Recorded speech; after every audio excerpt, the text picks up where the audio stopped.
بسم اللہ الرحمن الرحیم۔ السلام علیکم ورحمۃ اللہ وبرکاتہ۔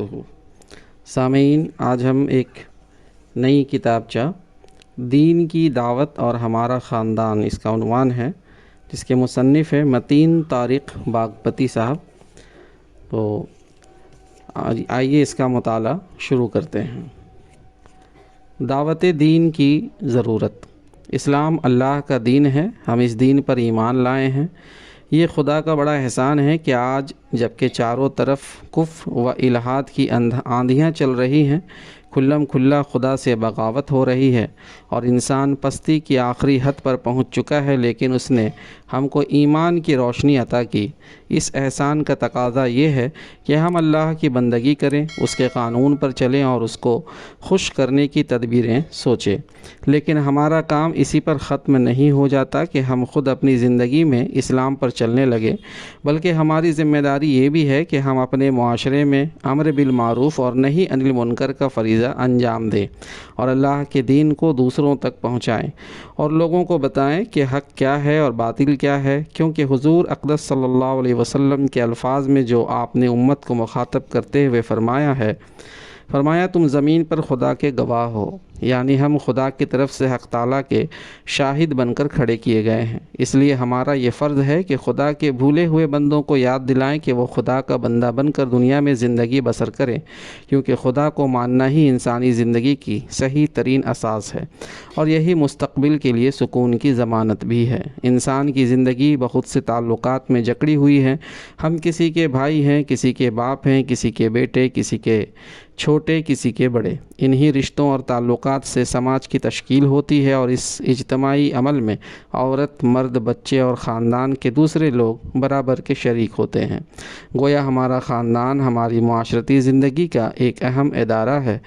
قوموں اور جماعتوں کی زندگی میں اس کو بنیادی حیثیت حاصل ہے۔ خاندان کے اچھے اخلاق اور کردار سے جماعتی زندگی میں حوصلہ مندی کو فروغ ملتا ہے، تمدن و تہذیب میں ارتقاء کے پھول کھلتے ہیں اور شادی و غم کے موقعوں پر ایک دوسرے کو ڈھارس ملتی ہے۔ لیکن اگر خاندان اور گھر والوں کی تعلیم و تربیت اور اصلاح کی طرف غفلت برتی جائے تو شیطان کے گرگے لوگوں کو گمراہی کی طرف دھکیل دیتے ہیں۔ اسی لیے ہمارا اولین فرض ہے کہ ہم اپنے گھر، اپنے خاندان اور اپنے قریبی لوگوں کی اصلاح کی طرف دھیان دیں، انہیں ان کے منصب سے آگاہ کریں اور انہیں ان کی ذمہ داری یاد دلائیں کہ اس سے انہیں نفع ہوگا، جیسا کہ اللہ رب العزت خود فرماتے ہیں کہ اے محمد صلی اللہ علیہ وسلم لوگوں کو سمجھاتے رہیے، کیونکہ سمجھانا ایمان لانے والوں کو نفع دے گا۔ الزاریات آیت نمبر 55۔ یعنی جو لوگ اپنی ناواقفیت کی وجہ سے یا طبیعت کی خرابی کی وجہ سے اللہ کے راستے پر نہیں چل رہے ہیں، بلکہ اپنے نفس کی خواہش یا دوسرے طاغوتوں کا اتباع کر رہے ہیں اور کفر اور شرک کی گندگی میں پھنسے ہوئے ہیں، ان تک اسلام کا پیغام پہنچانے کا کام کرتے رہیے کہ اس سے بدراہ لوگوں کو تو نفع ہوگا ہی، وہ اپنی اصلاح کر لیں گے، لیکن اسی کے ساتھ مومنین کو بھی نفع ہوگا کہ وہ برے لوگوں کے شر سے محفوظ رہیں گے اور دل جمعی سے دین حق پر قائم رہیں گے۔ ہمارا منصب۔ اس آیت کی روشنی میں ہم اپنے خاندان، اپنی اولاد اور خواتین کے مسئلے پر سنجیدگی سے غور کر سکتے ہیں۔ اس سلسلے میں پہلے میں آپ کو خواتین کی طرف توجہ دلاؤں گا اور بتاؤں گا کہ خواتین کو سمجھانا اور اقامت دین کی جد و جہد میں ساتھ لینا کتنا ضروری ہے۔ آپ جانتے ہیں کہ مرد اور عورت دونوں آدم کی اولاد ہیں، دونوں ایک ہی منزل کے راہی ہیں، عائلی زندگی یعنی گھریلو زندگی میں ایک دوسرے کے شریک ہیں، دونوں کی آپس کی محبت، رفاقت اور اچھے تعلقات سے نسل انسانی کا قافلہ آگے بڑھتا ہے، قصر تہذیب و تمدن میں چار چاند لگتے ہیں، اس سے گلستان حیات میں بہاریں آتی ہیں۔ حقیقت یہ ہے کہ خواتین ہی کی گود میں قومیں پلتی ہیں۔ سماج کو بنانے بگاڑنے میں خواتین کا بڑا ہاتھ ہے، ان کی ذرا سی غفلت سے اخلاقی قدریں تباہی کے غار میں پہنچ سکتی ہیں، اس لیے ان کی صحیح راستے کی طرف رہنمائی کرنا ہماری لازمی ذمہ داری ہے۔ مسلمان خواتین کے سلسلے میں مسلمان مرد کی ذمہ داری۔ یہ بات میں نے عام نقطۂ نظر سے کہی ہے، لیکن اگر میں عرض کروں کہ مسلمان عورت کے معاملے میں مسلمان مرد کی ذمہ داری اور بھی زیادہ بڑھی ہوئی ہے تو غلط نہ ہوگا، کیونکہ جہاں اللہ نے مرد پر عورت کے روٹی کپڑے کی ذمہ داری ڈالی ہے، وہیں گھر کے اندر نیکی کا ماحول پیدا کرنے، خواتین کو ان کا نصب العین یاد دلانے اور دعوت دین کی جد و جہد میں ان کو اپنا ساتھی بنانے کی ذمہ داری بھی مرد کے سپرد کی ہے۔ اور صاف صاف فرما دیا ہے کہ مسلمان مرد اور مسلمان عورت آپس میں ایک دوسرے کے رفیق ہیں، وہ نیک باتوں کی تعلیم دیتے ہیں اور بری باتوں سے روکتے ہیں۔ سورہ توبہ آیت نمبر 71۔ یعنی مسلمان مرد اور مسلمان عورت آپس میں رفیق ہیں، وہ دنیاوی معاملات میں تو ایک دوسرے کو نیک مشورہ دیتے ہی ہیں، اسی کے ساتھ ساتھ اچھائی کی تلقین کرنے میں بھی مددگار ہیں۔ وہ اپنے گھروں کی فضا کو اللہ کی رضا کے مطابق ڈھالنے میں کوشاں رہتے ہیں اور ایک دوسرے کو برائی سے روکتے ہیں۔ لیکن افسوس کہ دعوت دین کے سلسلے میں ہم میں سے بہت سے لوگ چراغ تلے اندھیرے کے مصداق ہیں۔ ہم کبھی ملک و وطن کی اصلاح کے خواب دیکھتے ہیں، کبھی ساری نوع انسانی کی تربیت کے راگ الاپتے ہیں اور دنیا بھر کو دعوت دین کا پیغام تو پہنچانا چاہتے ہیں، مگر اپنے گھر میں حق کا دیا جلانا بھول گئے۔ حالانکہ روشنی کی ضرورت یہاں بھی اتنی ہی ہے جتنی باہر کی دنیا میں، بلکہ اس سے زیادہ، کیونکہ اصولاً اگر ہر شخص اپنے گھر میں دیا جلا لے اور روشنی کر لے تو دنیا خود بخود جگمگا اٹھے گی، مگر مشکل یہ ہے کہ ہم اس گر کو بھلائے بیٹھے ہیں۔ دعوت دین کے ثمرات۔ خدا کے دین کی روشنی پھیلتی ہے تو فضا میں چاند نہ ہو جاتا ہے اور ہر طرف سعادتوں کی بارش ہوتی ہے۔ یعنی خدا کے دین کی روشنی پھیلتی ہے تو فضا میں چاندنا ہو جاتا ہے اور ہر طرف چاندنی ہو جاتی ہے اور ہر طرف سعادتوں کی بارشیں ہوتی ہے، نیکی اور اخلاق کی ہوائیں چلتی ہیں، گھر میں نماز، روزہ اور دینداری کا چرچا ہوتا ہے، بڑے چھوٹوں سے محبت کرنے لگتے ہیں، چھوٹے بڑوں کا کہنا مانتے ہیں۔ اس طرح اطمینان کی فضا پیدا ہوتی ہے اور داعی دعوت دین کا کام سکون سے کر سکتا ہے۔ گھر گھر میں ایسی فضا پیدا ہو جائے تو بڑے پیمانے پر لوگوں کو پاکیزہ زندگی کی طرف متوجہ کیا جا سکتا ہے۔ اس سے دنیا کو بھی سکون ملتا ہے اور باطل کی قوتوں کا زور ٹوٹ جاتا ہے اور دین پر عمل کرنا آسان ہو جاتا ہے۔ اصلاح سے لاپرواہی کے نتائج۔ لیکن اس کے خلاف اگر ہمارے گھروں میں بے دینی کا اندھیرا ہو، ہمارے بچے، ہماری بیویاں اور ہمارے خاندان کے دوسرے لوگ اسلامی تعلیمات سے بے بہرہ ہوں، انہیں یہ معلوم نہ ہو کہ ہمارا آقا ہم سے کیا چاہتا ہے، ہمارے لیے کیسی زندگی پسند کرتا ہے، وہ کون سے اعمال ہیں جن کے کرنے سے وہ خوش ہوتا ہے اور کون سی باتیں ہیں جو اس کی رضا کے خلاف ہیں، ہمیں کون کون سے کام ہیں جو کرنے چاہیے اور کون کون سے نہیں، تو یہ بڑے خسارے کی بات ہے۔ اور اس سے بھی بڑا خسارہ یہ ہے کہ ہم جانتے بوجھتے اس بے دینی میں ان کا ساتھ دے رہے ہیں، اسلام کی سمجھ رکھنے کے باوجود جاہلیت پر راضی ہیں۔ اس کے معنی یہ ہے کہ شیطان نے ہمیں ایک محاذ سے غافل کر دیا اور ہمیں فتنہ کے قریب پہنچا دیا، جس کی طرف مندرجہ ذیل آیت میں اشارہ رہ گیا ہے۔ تمہاری اولاد اور تمہارے مال تو ایک آزمائش ہے اور اللہ ہی ہے جس کے پاس بڑا اجر ہے۔ سورہ تغابن آیت نمبر 15۔ یعنی یہاں لوگوں کو خبردار کیا گیا ہے کہ دنیاوی رشتہ کے لحاظ سے اگرچہ اولاد ایسی چیز ہے جو نور نظر اور لخت جگر کہلاتی ہے، لیکن دین کے لحاظ سے یہ تمہارے لیے فتنہ ہے۔ ایسے ہی بیوی اور دیگر قریبی لوگ جو انسان کو بہت عزیز ہوتے ہیں، مگر دین کے لحاظ سے یہ بسا اوقات تمہارے دشمن ثابت ہوتے ہیں، کیونکہ بسا اوقات آدمی ان کی محبت میں مبتلا ہو کر غلط سلط کام کرتا ہے، حرام روزی کماتا ہے، طرح طرح کی رسموں اور ٹوٹکوں کے چکر میں پھنستا چلا جاتا ہے، حتیٰ کہ بعض اوقات ان کی مشغولیتوں میں نماز، روزہ اور دوسرے دینی شعائر تک کو بھول جاتا ہے اور جائز ناجائز سے بے پرواہ ہو کر ان کے لیے عیش و طرب، ناچ و رنگ اور فسق و فجور کے سامان فراہم کرتا ہے۔ آخرت کی تباہی۔ ایسے ہی موقع کے لیے فرمایا گیا کہ ان سے ہوشیار رہو، یعنی ان کی دنیا بنانے کے لیے اپنی عاقبت برباد نہ کر لو، ان کی محبت کو کبھی اپنے دل میں اس حد تک نہ بڑھنے دو کہ وہ اللہ اور رسول کے ساتھ تمہارے تعلق اور اسلام کے ساتھ تمہاری وفاداری میں حائل ہو جائے، اور دھیرے دھیرے تم ایسے مقام پر پہنچ جاؤ جہاں سے اللہ کی ناراضگی شروع ہو جاتی ہے۔ اس کیفیت سے آگاہ کرتے ہوئے اللہ کے نبی صلی اللہ علیہ وسلم فرماتے ہیں، ایک شخص قیامت کے روز لایا جائے گا اور کہا جائے گا کہ اس کے بال بچے اس کے اس کے بال بچے اس کی ساری نیکیاں کھا گئے۔ اور دوسری جگہ اشارہ کرتے ہوئے فرمایا ہے، تیرا اصل دشمن وہ نہیں ہے جسے اگر تو قتل کر دے تو تیرے لیے کامیابی ہے، اور اگر وہ تجھے قتل کر دے تو تیرے لیے جنت ہے، بلکہ تیرا اصل دشمن ہو سکتا ہے تیرا اپنا وہ بچہ جو تیری صلب سے پیدا ہوا ہے۔ پھر تیرا سب سے بڑا دشمن تیرا وہ مال ہے جس کا تو مالک ہے۔ یعنی جن کے لیے تم جائز و ناجائز کام کرنے کے لیے تیار ہو جاتے ہو، حرام اور حلال کی تمیز نہیں کرتے ہو، جن کی ہر خواہش پوری کرنے کے لیے اپنی نیند تک حرام کر لیتے ہو، یہی تمہارے دشمن ثابت ہو سکتے ہیں، کیونکہ تمہیں دوزخ کی طرف لے جانے والے ہو سکتے ہیں۔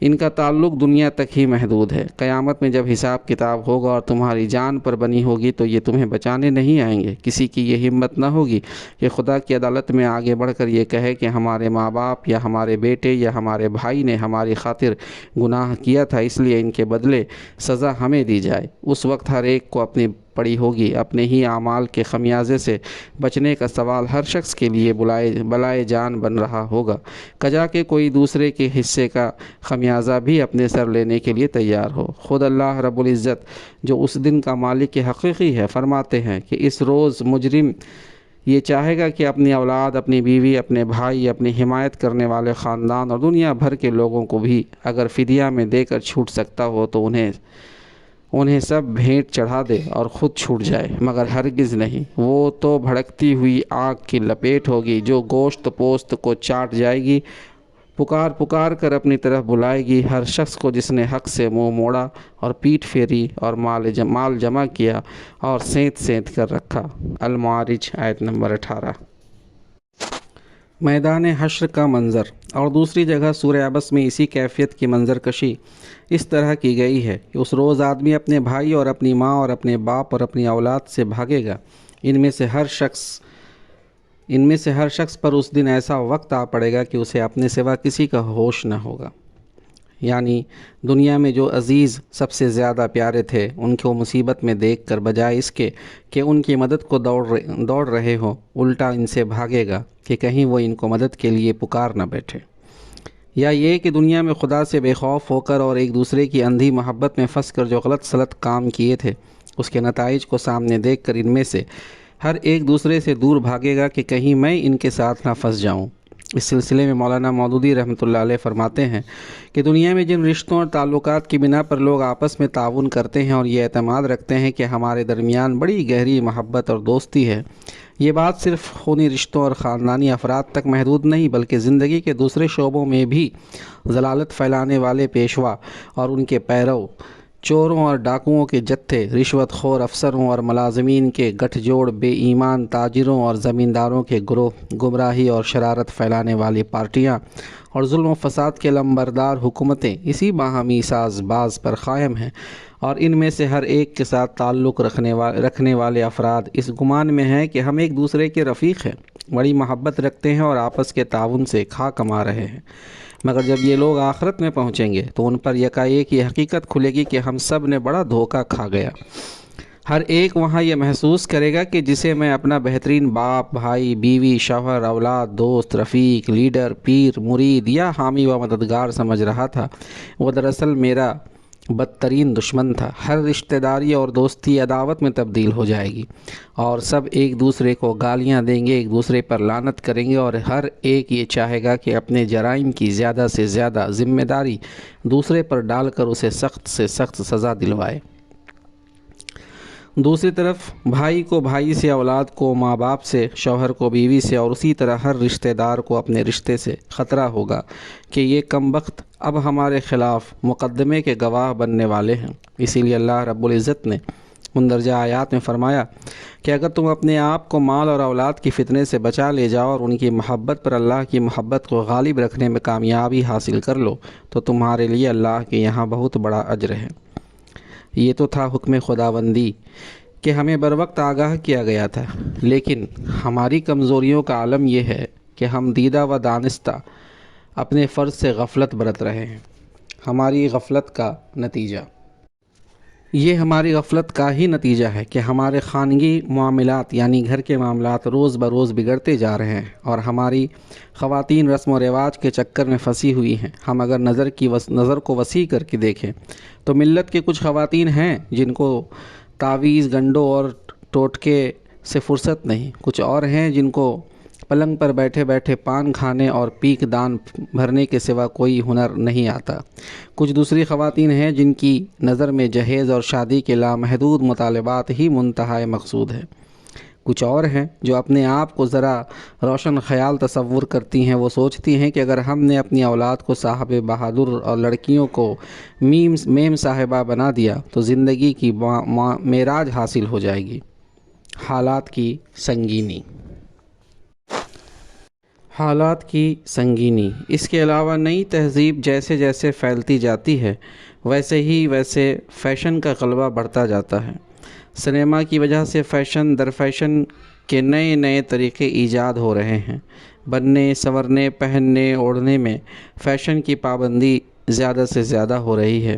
سنگار کی اعلیٰ سے اعلیٰ چیزیں، سرخ و سفید چھاپے کے کپڑے اور فرانس کے ایجاد کردہ معطر غازے اور سینٹ بازار میں آ چکے ہیں۔ مساوات کا سبق۔ اس کے علاوہ وہ خواتین کو مساوات کا سبق بھی پڑھایا جا رہا ہے۔ عورتوں اور مردوں میں جدید تہذیب کے مطابق ساتھ ساتھ باہر نکلنے اور سیر کرنے کا چلن عام ہو رہا ہے۔ نئی تہذیب اس کے ساتھ یہ بھی چاہتی ہے کہ خواتین گانے بجانے اور ناچنے میں مرد کا ساتھ دیں، جو انتہائی بے حیائی پر مبنی ہے اور اس کو عورت کی آزادی کا نام دیا جاتا ہے۔ خدا کا شکر ہے کہ ہم اسلام کی برکت سے جانتے ہیں کہ یہ کوئی آزادی نہیں ہے کہ عورت اپنا نسوانی جوہر گنوا بیٹھے۔ آزادی نسواں اور خواتین۔ دراصل آزادی نسواں کے علمبرداروں کے سامنے کوئی اصل حیات نہیں ہے۔ وہ اعلانیہ اخلاقی قدروں سے برسر پیکار ہیں اور سوشل سروس کے بہانے عورتوں کو ایسی راہ پر لے جانا چاہتے ہیں جہاں شرم و حیا کا قلعہ قمع ہو چکا ہو اور عصمت و عفت کا سوال اٹھ چکا ہو اور نیکی و بدی میں کوئی تمیز کرنے والا نہ ہو۔ یہ شیطان کی دیرینہ تمنا تھی جو اب نئی تہذیب کے سہارے پوری ہو رہی ہے۔ ہمارا فریضہ۔ خواتین کو ان مہلک خطروں سے بچانا ہمارا فرض ہے۔ اپنے بیوی بچوں اور گھر کے دوسرے لوگوں سے ہمارا تعلق محبت اور دلی لگاؤ کا ہے، اس لیے انہیں سمجھانا، انہیں دین کی باتوں سے آگاہ کرنا ہمارا دینی فریضہ بھی ہے اور ہماری محبت کا تقاضا بھی۔ یہ فرصت کے وقت کا سودا نہیں ہے بلکہ ہمارا پورا وقت اور پوری توجہ چاہتا ہے۔ ہمیں اپنے دوسرے کام کو چھوڑ کر اس کام کو کرنا چاہیے۔ یہ بات کہ ہم ہفتہ واری اجتماعات میں شرکت کر لیتے ہیں یا کسی آتے جاتے آدمی کو جماعتی لٹریچر پکڑا دیتے ہیں یا اس سے آگے بڑھے تو کسی ہوٹل میں بیٹھ کر ایک دو بات دبی زبان سے جماعت اسلامی کے سلسلے میں کہہ سن لیتے ہیں، یہ ہم کو اپنی اصل ذمہ داری سے سبکدوش نہیں کرتا، بلکہ منصب شہادت حق تو یہ ہے کہ ہم ہر وقت، ہر لمحہ، ہر کہیں حق کی بات سنانے کے لیے بے چین ہوں، دین کی راہ پر بڑھنے اور جہنم کی آگ سے اپنے اہل و عیال کو بچانے کے لیے بے قرار ہوں۔ اللہ نے فرمایا ہے، اے ایمان لانے والو، اپنے نفسوں اور اپنے گھر والوں کو دوزخ کی آگ سے بچاؤ۔ سورہ تحریم آیت نمبر 6۔ یہ حکم جس انداز سے دیا گیا ہے اس میں در حقیقت ہمارے جذبہ شفقت کو ابھارا گیا ہے۔ شفقت کا پہلو یہ ہے کہ گھر کے لوگوں سے ہمارا تعلق ہے، اس لیے محبت کا تقاضا یہ ہے کہ ہم ان کو دوزخ کی آگ سے بچائیں، کیونکہ اگر ہم نے ایسا نہ کیا تو اس کا نتیجہ خراب ہوگا۔ ہماری حیثیت۔ دیکھیے، جس طرح ایک ریل کا حادثہ ہو جانے کے بعد ڈرائیور سے باز پرس ہوتی ہے کیونکہ وہ اس کی دیکھ ریکھ، چال ڈھال اور رفتار کا ذمہ دار ہے، اسی طرح قیامت میں خاندان کے سربراہ کی حیثیت سے مسلمان مردوں کی بھی ایک ایک حرکت، ایک ایک کام اور ایک ایک بات کا حساب لیا جائے گا، جس کی طرف نبی صلی اللہ علیہ وسلم نے ایک حدیث میں اشارہ فرمایا ہے، خبردار، تم میں سے ہر ایک رائی ہے اور تم میں سے ہر ایک اس کی رعیت کے بارے میں، تم میں سے ہر ایک سے اس کی رعیت کے بارے میں پوچھا جائے گا۔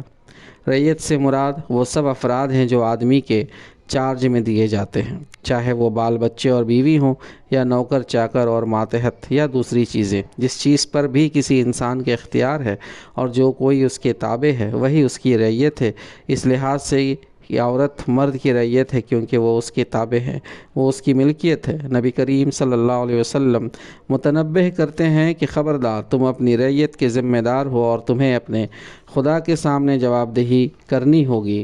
یہ خواتین جو تمہاری رفیقہ حیات تھی، تمہارے سکون و راحت کا سامان تھی، گھر کی چہار دیواری میں تمہارے بال مال اور اولاد کی امین تھی، ان کی تم نے دعوت حق کی جد و جہد میں کس حد تک اپنے ساتھ لیا، ان کو اللہ کے دین کا پیغام سنانے اور صحیح راستے پر چلانے کی کتنی کوشش کی۔ اولاد جس کو لخت جگر اور نور نظر تصور کرتے تھے، اس کو دوزخ کی آگ سے بچانے کے لیے تم نے کیا کام کیا؟ واضح مثال۔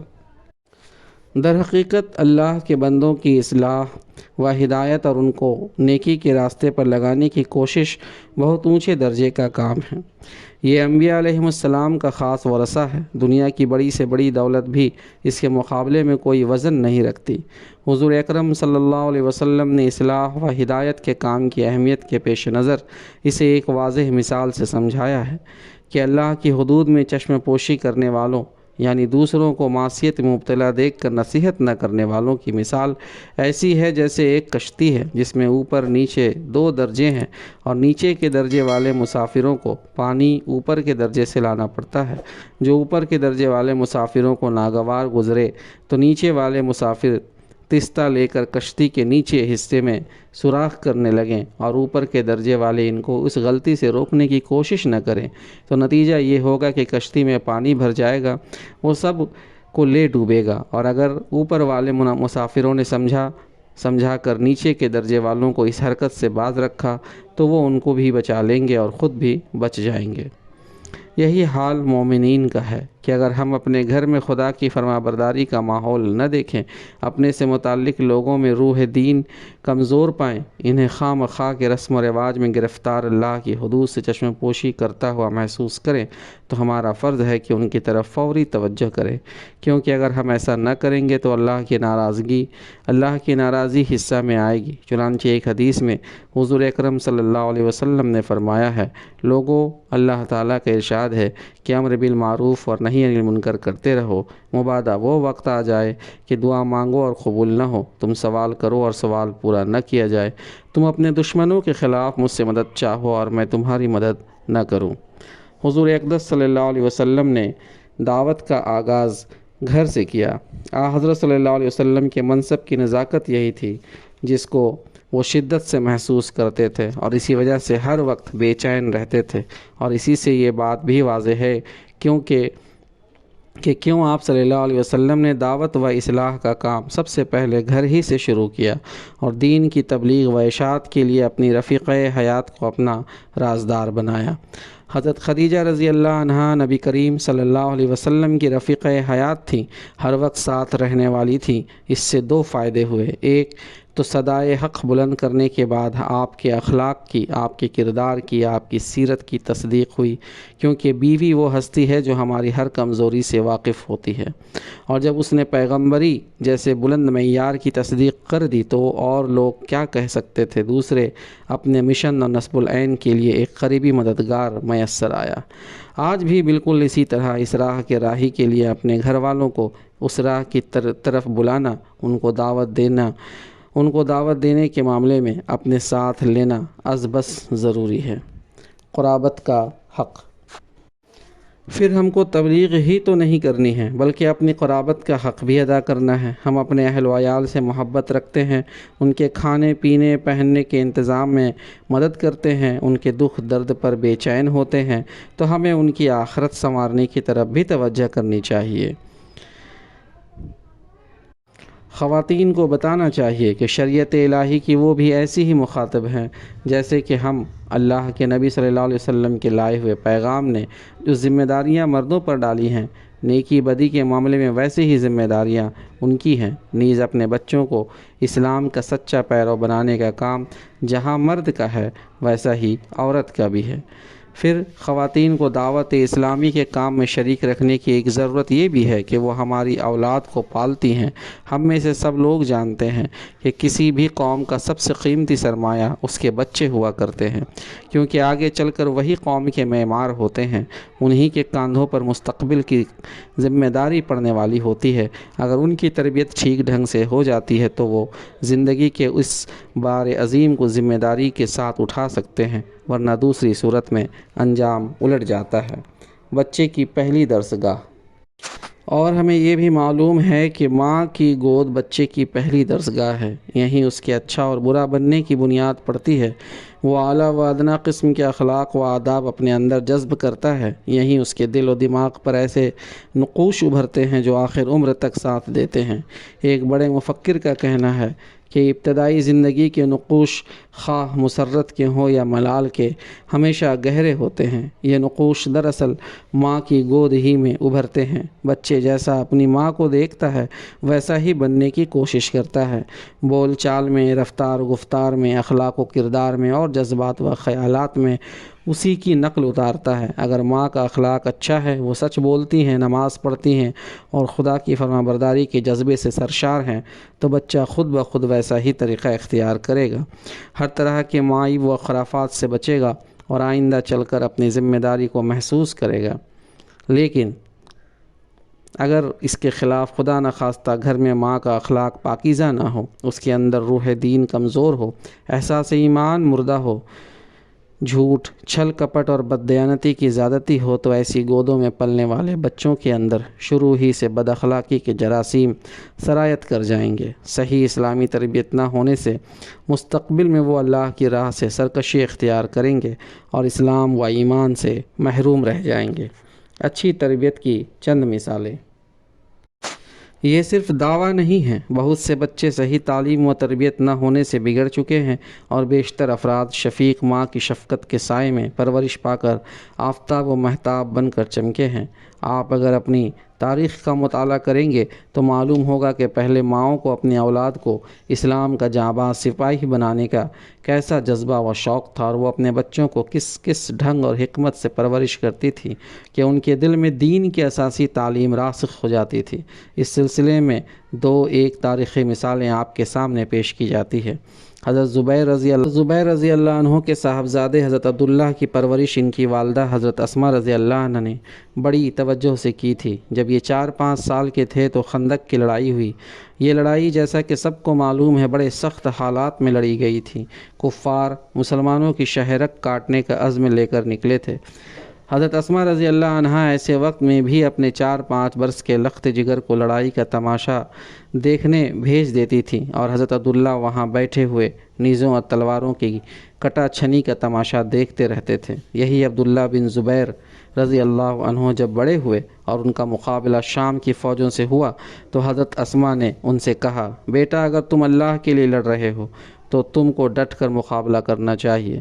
جاؤ مردوں کی طرح لڑو، جان کا خوف نہ کرو۔ عزت کے ساتھ تلوار کے زخم کھانا بدنامی کی عیش سے 1000 درجہ بہتر ہے۔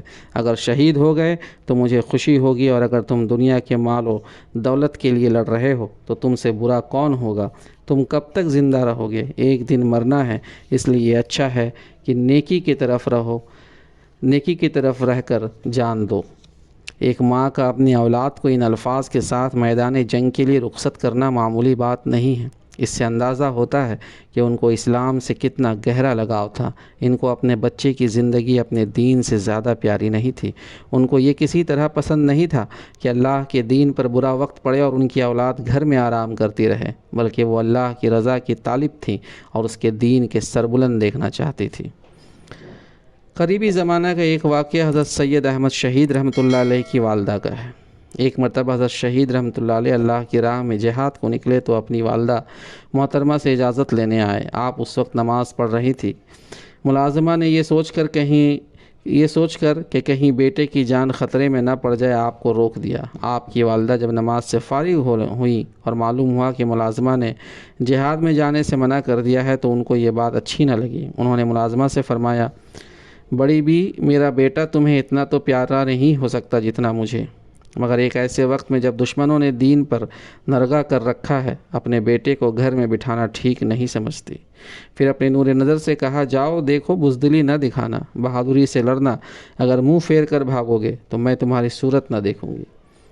یہ آپ کی تربیت کا فیض تھا کہ بڑے ہو کر سید احمد شہید رحمۃ اللہ علیہ نے دین کی راہ میں بڑے بڑے کارنامے انجام دیے، اللہ کا کلمہ بلند کرنے کے لیے میدان میں نکلے اور آخر اسی راہ میں شہید ہو گئے۔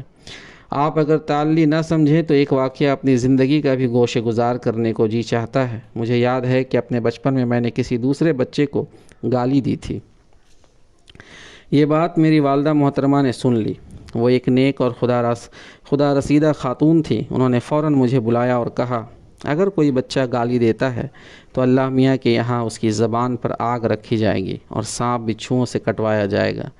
یہ بات اتنی دلسوزی سے کہی گئی تھی کہ وہ دن اور آج کا دن میرے منہ سے کبھی گالی نہیں نکلی۔ بات ذرا لمبی ہو گئی ہے، مگر اس تفصیل سے مقصود یہ بتانا ہے کہ بچہ ایک لچکدار شاخ کی طرح ہے، اسے جدھر چاہے موڑا جا سکتا ہے، لیکن ماں کی آغوش تربیت سے نکلنے کے بعد اس میں قدرے سختی آ جاتی ہے۔ اس لیے دعوتی کام کرنے والوں کی ذمہ داری ہے کہ وہ خواتین کی طرف خاص توجہ دیں اور انہیں اپنے مشن کا ساتھی بنائیں تاکہ بچوں کی پرورش اسلامی معیار کے مطابق ہو، کیونکہ اگر ہم نے اس طرف سے غفلت برتی اور آئندہ آنے والی نسلوں میں روح دین کمزور ہو گئی اور خدا نخواستہ وہ شیطان کے گرگوں کے ہاتھوں میں چلی گئی تو یہ کس کی ذمہ داری ہوگی؟ اور اگر یہ وقت نکل گیا اور ہماری اولاد کی ذہنیت مسموم ہو گئی تو اس کا انجام کیا ہوگا؟ اسلام کو سربلند کرنے والے کہاں سے آئیں گے؟ خالد و طارق جیسے جانباز ہماری ملت کو کیسے نصیب ہوں گے؟ اور اس ملک میں حق و باطل کی لڑائی کیسے لڑی جائے گی؟ اولاد کی اصلاح۔ اس پس منظر کو سامنے رکھتے ہوئے جہاں خواتین کو دعوت دین کے کام میں اپنے ساتھ لینا ہے، وہیں اپنی اولاد کی اصلاح، اس کی تربیت اور اس کو دین کی راہ پر لے کر چلنا بھی نفل یا مستحب نہیں بلکہ فرض ہے۔ ہم اپنی اولاد کے لیے روپیہ، پیسہ، مکان، کھیت ہی نہیں اور کتنی ہی چیزیں اکٹھی کرتے ہیں تاکہ انہیں آرام و سکون میسر ہو، لیکن ان سب چیزوں میں بہترین چیز اس کی تعلیم و تربیت ہے۔ جیسا کہ ایک حدیث میں رسول اللہ صلی اللہ علیہ وسلم نے فرمایا کہ باپ اپنی اولاد کو جو کچھ دیتا ہے اس میں سب سے بہتر عطیہ اس کی اچھی تعلیم و تربیت ہے۔ اچھی تعلیم و تربیت کا نتیجہ ہوگا کہ اولاد نیک، متقی اور پرہیزگار بن جائے گی، دین کی راہ پر چلنے میں سہارا بنے گی اور جہنم میں گرنے سے بچ جائے گی۔ اپنی اولاد کے حق میں ہماری یہ سب سے بڑی خیر خواہی ہوگی۔ سورہ لقمان کی تفسیر کرتے ہوئے مولانا مودودی رحمۃ اللہ علیہ نے لکھا، یہ تو ظاہر ہے کہ آدمی دنیا میں سب سے بڑھ کر اگر کسی کے حق میں مخلص ہو سکتا ہے تو وہ اس کی اپنی اولاد ہی ہے۔ ایک شخص دوسروں کو دھوکہ دے سکتا ہے، ان سے منافقانہ باتیں کر سکتا ہے، لیکن اپنی اولاد کو برے سے برا آدمی بھی فریب دینے کی کوشش نہیں کرے گا، بلکہ اس کے آرام و راحت کا، اس کو اللہ بلا سے بچانے کا پورا خیال رکھے گا۔ وہ کبھی اس بات کو پسند نہیں کرے گا کہ خود تو وہ عذاب آخرت سے بچ جائے اور اس کی بیوی بچے اس میں گرفتار ہو جائیں۔ چنانچہ قرآن پاک میں آیا ہے، یاد کرو جب لقمان اپنے بیٹے کو نصیحت کر رہا تھا، اس نے کہا، بیٹا خدا کے ساتھ کسی کو شریک نہ کرنا، حق یہ ہے کہ شرک بہت بڑا ظلم ہے۔ سورہ لقمان آیت نمبر 13۔ اسی لیے لقمان جیسے حکیم نے جو اپنی اولاد کے حق میں مخلص تھے، شرک جیسی برائی سے پرہیز کرنے کی تلقین کی، کیونکہ شرک ایک ظلم عظیم ہے۔ ماں باپ کا حق انسان پر بہت بڑا ہوتا ہے، مگر اللہ کے ساتھ شریک کرنے میں اگر وہ بھی اس پر دباؤ ڈالیں تو ہرگز ان کی بات نہ مانی جائے اور خدا کی ذات، صفات اور اختیارات میں کسی کو شریک نہ کیا جائے۔ یہ بات اس لیے کہی گئی ہے کہ اس وقت مکہ کے ماحول میں جب کوئی نوجوان اسلام قبول کرتا تھا تو اس کے ماں باپ اپنے حقوق کا واسطہ دے کر مجبور کرتے تھے کہ وہ اسلام سے پھر جائے۔ اللہ نے لقمان حکیم کی زبانی کہلوایا کہ ماں باپ کے ساتھ نیک برتاؤ تو ہر صورت میں کرو، لیکن اللہ کے ساتھ شریک کرنے میں ان کی بات نہ مانو۔ اور پھر آگے چل کر لقمان کی یہ نصیحت بھی نقل کی کہ بیٹا نماز قائم کر، نیکی کا حکم دے، بدی سے منع کر، اور جو مصیبت بھی پڑے اس پر صبر کر۔ یہ وہ باتیں ہیں جن کی بڑی تاکید کی گئی ہے۔ سورہ لقمان آیت نمبر 17۔ ایک اچھا انسان بننے کے لیے اور اپنے مالک کے حقیقی کا سچا پرستار بننے کے لیے جن اوصاف کی ضرورت ہے انہی کی طرف ان آیات میں توجہ دلائی گئی ہے، جو ہم لوگوں کے لیے بھی ایک درخشاں مثال ہے کہ ہم بھی اپنی اولاد کو نیک سیرت بنائیں اور اس کو ہر وقت اچھے اخلاق کی تلقین و تاکید کرتے رہیں تاکہ دنیا و آخرت کی باز پرس سے بچ سکیں۔ ایک دوسرا پہلو۔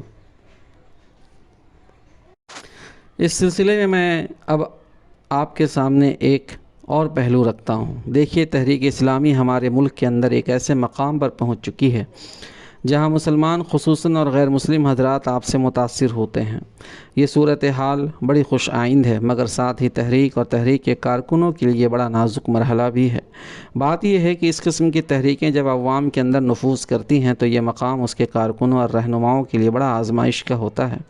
ایسے موقعوں پر ہر شخص کارکنوں کے دعووں کو عمل کی ترازو میں تولنا چاہتا ہے۔ ان کے اخلاق، ان کے کردار اور ان کے کاروبار اور ان کے لین دین، ان کے گھریلو حالات کو پرکھتا ہے اور یہ جاننا چاہتا ہے کہ یہ حضرت جو اسلام کی رہنمائی کا دم بھر رہے ہیں، ان کی اپنی سیرت کا کیا حال ہے، ان کے گھریلو حالات کیسے ہیں۔ جو لوگ ان سے متعلق ہیں وہ خود ان کے مشن، ان کی تحریک اور ان کے ظاہر و باطن سے کہاں تک متاثر ہوئے ہیں۔ دعوت کا کام شروع کرنے کے بعد ان کی اولاد، ان کی بیوی بچوں کا ماحول کس حد تک بدلا ہے۔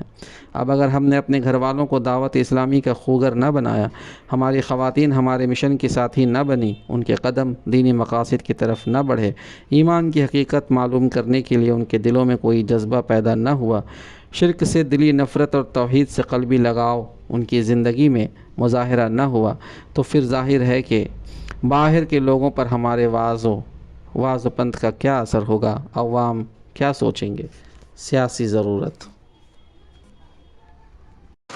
جس ملک میں ہم رہ رہے ہیں وہ جمہوری ملک ہے۔ یہاں انقلاب عوام کے ووٹوں پر آ رہا ہے۔ یہ بھی ہو سکتا ہے کہ ہم سے متعلق لوگ اور ہمارے گھر والے ووٹ ایسے افراد کو دیں جو اسلام کے تقاضوں کو نہ سمجھتے ہوں، تو یہ کتنی خطرناک بات ہوگی۔ کیا وہ آپ کے دعوتی کام میں رکاوٹ نہ بنیں گے؟ کیا اس طرح کے لوگوں کا جمگھٹ اور اس طرح ان کے ووٹوں سے حکومت کی کرسی پر بیٹھنے والے لوگ آپ کو اسلام کی تبلیغ و اشاعت کی اجازت دے سکیں گے؟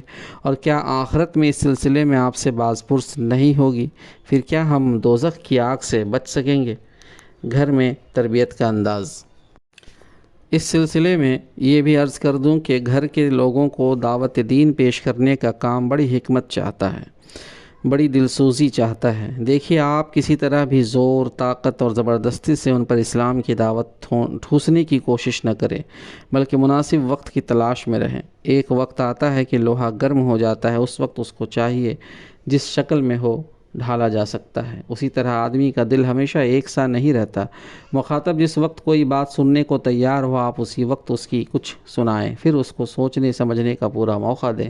ضرورت پڑنے پر اس کی مدد سے گریز نہ کریں، اس کے آڑے وقت پر ہمدردانہ مشورہ دیں کہ وہ آپ کو اپنا سچا بہی خواہ سمجھنے لگے۔ پھر بیوی بچوں کی اصلاح کے سلسلے میں خاص حد تک اللہ نے آپ کو اختیار بھی دیا ہے۔ اس حد کے اندر آپ ان پر سختی بھی کر سکتے ہیں اور بزور ان کو دین کی طرف بلا سکتے ہیں، لیکن اس کا یہ مطلب ہرگز نہیں ہے کہ آپ انہیں ہر وقت مارنے پیٹنے لگیں اور جاؤ بیجا سختی کو کام میں لائیں، یا ان کے ساتھ خشونت سے پیش آئیں اور ایسی بدمزگی پیدا کر لیں کہ تمہاری اور ان کی گھریلو زندگی عذاب بن جائے۔ یاد رکھیے، زیادہ سختی کرنے سے دو نقصان ہوں گے۔ ایک تو یہ کہ شدت اختیار کرنے اور اپنی بات کو زبردستی منوانے کی ذہنیت سے نفرت کا آغاز ہوتا ہے، اور اس سے بیوی بچوں کی اصلاح کے دروازے ہمیشہ کے لیے بند ہو جانے کا خطرہ ہے۔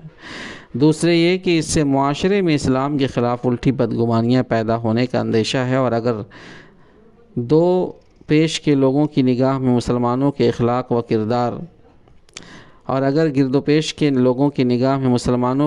و کردار کی یہ تصویر بنتی ہے کہ اسلام قبول کرتے ہی وہ خود جب اپنے گھر والوں کے حق میں سخت گیر اور بدمزاج ہیں تو دوسروں کے ساتھ کیا کچھ نہ کر گزریں گے۔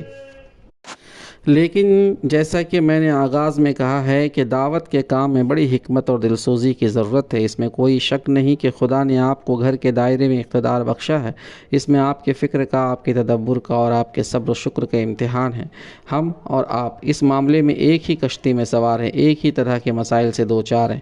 ہماری سعادت مندی اور اس کام کی عظمت کا تقاضا یہ ہے کہ ہم اپنے متعلقین کو غلط روی سے روکنے کے لیے مناسب حکمت عملی سے کام لیں، انہیں خدا کے عذاب سے ڈرائیں، جہنم کی ہولناکی سے باخبر کریں اور صاف صاف بتائیں کہ وہ بڑا نازک وقت ہوگا، کوئی کسی کی سفارش نہ کر سکے گا۔ ہر مرد، ہر عورت اور ہر شخص کو اپنے اپنے اعمال کا حساب دینا ہوگا۔ وہاں کوئی اس لیے نہ چھوٹ جائے گا کہ اس کا باپ، بھائی یا شوہر بہت بڑے دلی ولی یا قطب تھے۔ اپنی زندگی کے انجام کا ہر شخص خود ذمہ دار ہوگا۔ چند عملی کام۔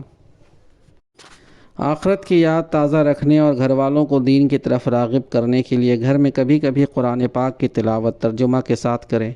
فضا ہموار ہو جائے تو ہفتہ واری اجتماعات کے لیے وقت نکالیں۔ اس طرح آپ گھر کا ماحول بدلنے لگے گا۔ خدا نے چاہا تو غیر اسلامی رسوم کے اثرات ختم ہو جائیں گے۔ اس کے علاوہ آپ گھر میں داخل ہوں تو سلام کر کے داخل ہوں، اس سے محبت بڑھتی ہے، خواتین کا وقار بلند ہوتا ہے، بچوں کو اچھی عادت سیکھنے کا موقع ملتا ہے، ان کے دل میں آپ کے لیے جگہ پیدا ہوگی اور وہ آپ کی بات شوق سے سنیں گے۔ پھر گھر میں ایسی خواتین کے تذکرے آنا چاہیے جن کا نام تاریخ اسلام میں بہت نمایاں ہے، جنہوں نے اس وقت اسلام قبول کیا جب اسلام قبول کرنا اپنے آپ کو موت کے منہ میں ڈالنا تھا۔ یہ وہ خواتین تھیں جنہوں نے قریش کے ہر ظلم و ستم کو عزیمت کا پہاڑ بن کر سہا اور کمزور و ناتواں صنف ہونے کے باوجود ایک ایسا مثالی کردار پیش کیا جو دعوت اسلامی کی خدمت انجام دینے والوں کے لیے اپنے اندر بڑا سبق رکھتا ہے۔ جب ہر طرف کے مصائب کے بادل اسلام قبول کرنے والوں پر چھائے ہوئے تھے، اس وقت ان شیر دل خواتین نے اسلام کے لیے جو قربانیاں پیش کیں وہ مثالی ہیں۔ آج بھی یہ مٹی بڑی زرخیز ہے، آج بھی خواتین بہت کچھ کر سکتی ہیں۔ یہ ہماری بد نصیبی ہے کہ ہم شہادت حق کے فریضہ کی ادائیگی میں انہیں اپنے ساتھ نہ لے سکے اور اپنے ایک ہاتھ کو ناکارہ تصور کرتے رہے۔ اب اس غلطی کی تلافی اس طرح ہو سکتی ہے کہ ہم پوری تندہی سے اپنے بیوی بچوں کو دین کی حقیقت سمجھائیں اور انہیں ایمان و اسلام سے انحراف کے خوفناک انجام سے اچھی طرح باخبر کر دیں۔ خاندان کی اصلاح۔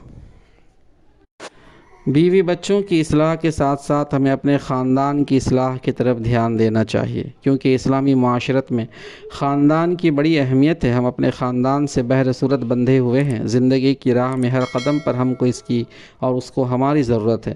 خاندان کی وجہ سے انسان دکھ، درد، رنج و غم اور فکر و پریشانی کے موقعوں پر اپنے آپ کو اکیلا محسوس نہیں کرتا۔ ایک کا غم سب کا غم ہوتا ہے، ایک کی پریشانی سارے کنبے کی پریشانی ہوتی ہے، اور اس طرح غم و پریشان کا بوجھ بہت کچھ ہلکا ہو جاتا ہے۔ اگر خاندان والے اونچے کردار کے ہیں، اگر ان میں سچائی، ایمانداری کا جذبہ ہے، وہ خیر پسند اور اللہ کے دین سے محبت رکھنے والے ہیں، تو اس کا اثر آئندہ نسل پر بھی پڑے گا۔ آپ کو اپنے کام میں بھی ان سے مدد ملے گی اور دعوت کے کام میں حسن و خوبی پیدا ہوگی۔ اگر خاندان کے لوگ دین سے منحرف ہوں، اپنے کاروبار اور معاملات میں حرام و حلال کے خیال سے بے پرواہ ہوں، یا غلط قسم کی رسموں کے چکر میں پھنسے ہوئے ہوں، یا خدا اور رسول کے بتائے ہوئے طریقوں کو چھوڑ کر مشرکانہ قسم کے اعمال اور مختلف قسم کی بدعتوں میں مبتلا ہوں، اپنی جہالت میں پیر پرستی، تعزیہ، حلوہ، ملیدہ، چادر چڑھانے، آتش بازی چڑھانے اور اسی طرح کی الا بلا کی کو دینداری سمجھتے ہوں، اور آپ انہیں سیدھی راہ دکھانے کی طرف سے غافل ہو کر دنیا بھر کے لوگوں کو دعوت حق دیتے پھرتے ہوں، تو کسی پر آپ کی بات کا اثر کیا ہوگا؟ دین سے بے پہرا آدمی ایسا ہوتا ہے جیسے بے نکیل کا اونٹ، بے ناتھ کا بیل یا بے لگام کا گھوڑا۔ خاندان کے لوگ اگر دین سے دور ہیں اور آپ دعوت کا آغاز کریں گے تو سب سے پہلے وہی سب سے بڑی رکاوٹ بن کر سامنے آئیں گے، آپ کی بات کو چلنے نہیں دیں گے، اور اگر ہو سکا تو ہنسی اڑائیں گے۔ اس لیے ضروری ہے کہ ہمارے خاندان والے جو ہمارے اپنے کہلاتے، جن پر ہم اپنی جانیں نچھاور کرنے کے تیار رہتے ہیں اور جن کے لیے ہم ہر اچھا برا کام کر گزرتے ہیں، ان کو دین کی طرف بلائیں اور انہیں دوزخ کی آگ سے بچانے کی فکر کریں جیسا کہ خدا کا حکم ہے، اور اپنے قریب رشتہ داروں کو ڈراؤ۔ سورہ شعراء آیت نمبر 214۔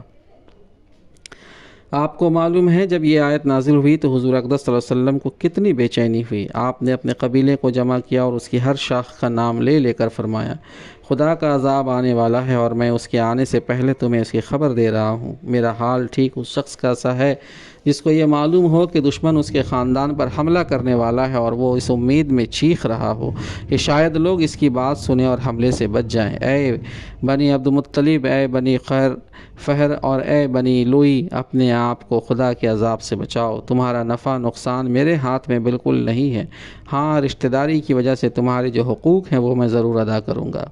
اے میری بیٹی فاطمہ اور اے میری پھوپھی صفیہ، تم بھی اپنے آپ کو خدا کے عذاب سے بچاؤ۔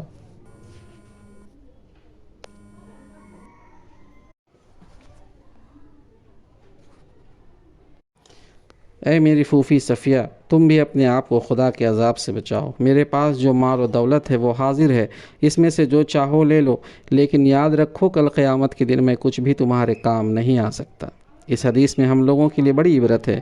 اللہ کے رسول کو اللہ رب العزت نے موت کے اس پار کی زندگی کا نظارہ کرا دیا تھا، اس پار کی زندگی کا نظارہ کرا دیا تھا جس کی وجہ سے آپ انسان کے انجام سے ہر وقت فکر مند تھے۔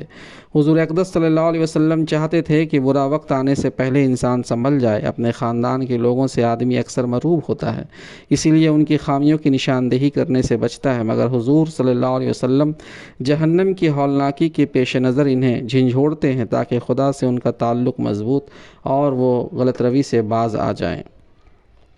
محبت کا تقاضا۔ ہم بھی ایک شفیق باپ، ایک عزیز بھائی، ایک محبوب شوہر کی حیثیت رکھتے ہیں۔ ہمیں بھی اپنی اولاد، اپنی خواتین اور اپنے اعزاء کے انجام کی فکر ہونی چاہیے۔ وہ بیمار پڑتے ہیں تو ہم بے چین ہو جاتے ہیں، انہیں کوئی تکلیف ہوتی ہے تو ہم رات کو سوتے تک نہیں بھاگے بھاگے پھرتے ہیں، دوا لاتے ہیں، انہیں کپڑے، برتن اور دوسری چیزوں کی ضرورت ہوتی ہے تو ان کو فراہم کرتے ہیں، اپنے خون پسینے کی کمائی ان پر لٹاتے ہیں۔ اسی طرح آخرت کے سلسلے میں بھی ہمیں پوری ہمدردی سے کام لینا چاہیے اور ایسا رویہ اختیار کرنا چاہیے جس سے وہ آپ کے خیر خواہی کے جذبے کو سمجھے، کیونکہ جب تک وہ آپ کو اپنا ہمدرد نہ سمجھیں گے اس وقت تک آپ کی بات ان کے دلوں میں نہ بیٹھے گی۔ آپ ان کو دوزخ کی آگ سے بچانا چاہتے ہیں، اس لیے آپ کے کلام میں انتہائی خلوص اور دلسوزی ہونی چاہیے۔ اللہ کے رسول نے اس طرف ہماری رہنمائی کی ہے اور کوئی موقع تلقین کا اپنے ہاتھ سے جانے نہیں دیا۔ ہمیں بھی اسی اسپرٹ سے دین کے غلبہ کے لیے کام کرنا چاہیے۔ تو سامعین، یہ تھے دین کی دعوت اور ہمارا خاندان کتابچہ کا مکمل مطالعہ۔ امید کرتا ہوں کہ اس سے ہمیں اور آپ کو فائدہ ضرور ہوگا اور ہم اس سے بہت سی باتیں سیکھ کر اپنے عملی زندگی میں اس کو اتاریں گے۔ اور اگر ابھی تک آپ نے چینل سبسکرائب نہیں کیا ہے تو برائے مہربانی سبسکرائب کر لیں تاکہ ایسی بیش قیمتی کتابیں، بیش قیمتی مطالعہ آپ کے سامنے آتا رہے اور آپ اس سے فائدہ اٹھاتے رہیں اور ہمیں بھی ایک ثواب جاریہ، نیکی کا کام کرنے کا موقع ملتا رہے۔ جزاک اللہ خیر۔